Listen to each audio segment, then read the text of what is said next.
नमस्कार बंधुरा आज आमी बानाबो कुमड़ोर छिंचड़ी जार जोन्नो आमी एखाने निये निয়েছি कुमड़ो एटाके आमी केटे सरु सरु करे परिष्कार करे नेब। प्रथमेই জানা দরকার কুমড়োর উপকারিতা কি কি রয়েছে। ভিটামিন এ, ই এবং সি এছাড়াও omega 3 fatty acid, zinc, selenium, iron, magnesium এবং বিটা ক্যারোটিনের মতো রোগ প্রতিরোধকারী ক্ষমতা বৃদ্ধিকারী পুষ্টি রয়েছে। ঘন ঘন অসুস্থ হয়ে পড়ার ক্ষমতা থেকে পুনরুদ্ধার করতে পারে। এছাড়াও পেট পরিষ্কার রাখে, বস্তিশোধকও একে বলা হয়ে থাকে। তাহলে এবারে আমি কুমড়োগুলোকে পরিষ্কার করে কেটে কুটে ছোট করে নিয়ে চলে আসছি। কুমড়োটাকে আমি কেটে ঠিক এইভাবে একদম পুরো সরু সরু করে ছোট্ট ছোট্ট করে নিয়েছি। প্রত্যেকটা ঠিক এইভাবে খোসা ছাড়িয়ে কেটে ধুয়ে পরিষ্কার করে নিয়েছি। আপনারা ঠিক এইভাবে সরু সরু করে নেবেন, বেশি সরু করার দরকার নেই, আবার গলে যাওয়ার সম্ভাবনা থাকে। এছাড়া এখানে নিয়েছি লবণ এবং হলুদ, এখানে নিয়েছি বাতাসা। আপনারা ইচ্ছা করলে চিনি কিংবা গুড় ব্যবহার করতে পারেন, আপনাদের পছন্দ অনুযায়ী মিষ্টি, কেন কুমড়ো একটু মিষ্টি হলে ভালো লাগে। আর এখানে নিয়েছি কাঁচা লঙ্কা, আর এখানে নিয়েছি 5 ফোড়ন আর সাদা তেল দিয়ে হয়ে যাচ্ছে আজকের রেসিপি কুমড়োর ছিঁচকি। গরমকালে খুবই কম ইনগ্রেডিয়েন্টসে এবং সহজে ডাইজেস্ট হবে এই রকম খাবার খাওয়া ভালো। অতিরিক্ত তেল মশলা যেহেতু খাওয়া চলে না, তাই আমি গরমের রেসিপি হিসাবে আমি কিন্তু আজকে দেখাবো কুমড়োর ছিঁচকি। কড়াতে বসিয়ে দিয়েছি সাদা তেল, গরম হয়ে গেছে।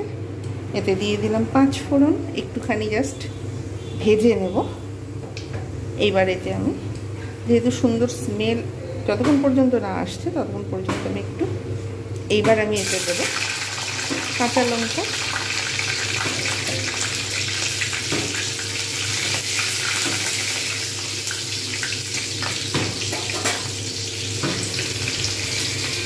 ভাজার অপেক্ষা। এইবার আমি বাইরে কনস্ট্রাকশনের কাজ হচ্ছে, ওই জন্য সবসময় এইরকম শব্দ আসতেই থাকবে, দিন নেই রাত নেই। এইবার আমি এতে কুমড়োগুলো দিয়ে দেবো। আঁচ কিন্তু মিডিয়ামে রাখতে হবে, আঁচ কিন্তু কখনোই জোরে রাখা যাবে না। এরকম করে সমস্ত আমি কিন্তু কুমড়োটা আমি এর মধ্যে দিয়ে দেবো। তো একটু তেলটা একটু পরিমাণের তুলনায় একটু বেশি লাগে, অন্যান্য মশলা যেহেতু পড়ে না সেহেতু আমি কিন্তু এতে একটু তেল বেশি দিতেই পারি। এবার আমি কিন্তু এটাকে ভালোভাবে এপিট ওপিট করে নেড়ে নেবো এইভাবে।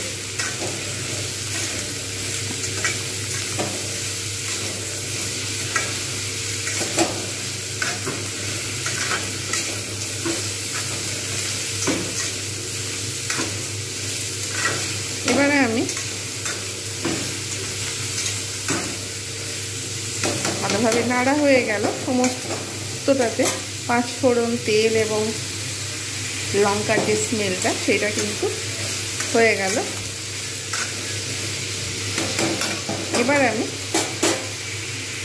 এর মধ্যে দিয়ে দেবো পরিমাণ মতো লবণ এবং হলুদটা দিয়ে দেবো। আবার ফের আমি কিন্তু এটাকে ভালোভাবে এইভাবে নাড়িয়ে নেব।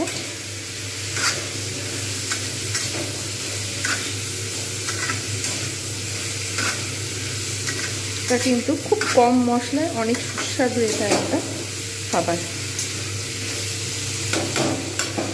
আর অবশ্যই বানাবেন। এইবার ঢাকনা দিয়ে দেবো 1-1.5 মিনিটের মতো। বেশি ঢাকনা দিলে আবার ফের কুমড়ো যেহেতু সহজে সিদ্ধ হয়ে যায় সেই হেতু আমি বেশিক্ষণ রাখবো না। 2 মিনিট পর আমি ফিরে এলাম। কুমড়ো যেহেতু ইজি সিদ্ধ হয়ে যায় তাই এর পেছনে বেশি সময়ও দেয়া লাগে না, আর খুব একটা সুস্বাদু খাবার। যারা খায় না ঠিক আছে, আর যারা খান অবশ্যই এইভাবে বানিয়ে নেবেন। আমার চ্যানেলে আগেও রয়েছে, অনেক নিচের দিকে হয়তো রয়েছে, কিংবা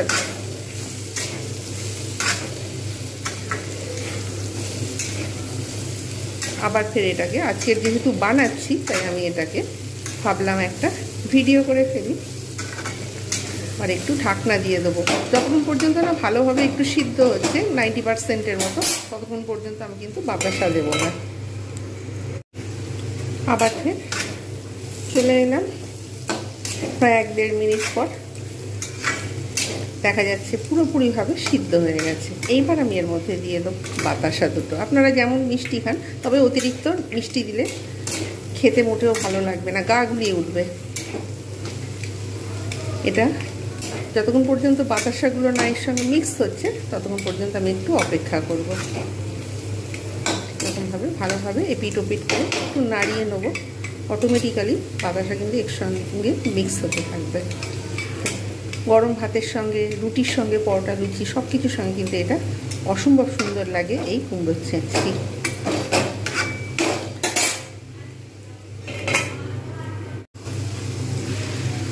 তৈরি হয়ে গেল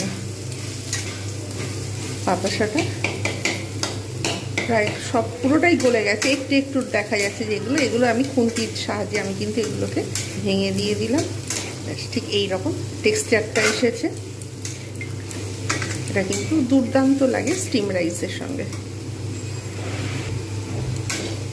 যেভাবে বানিয়েছি অবশ্যই এইভাবে বাড়িতে ট্রাই করুন।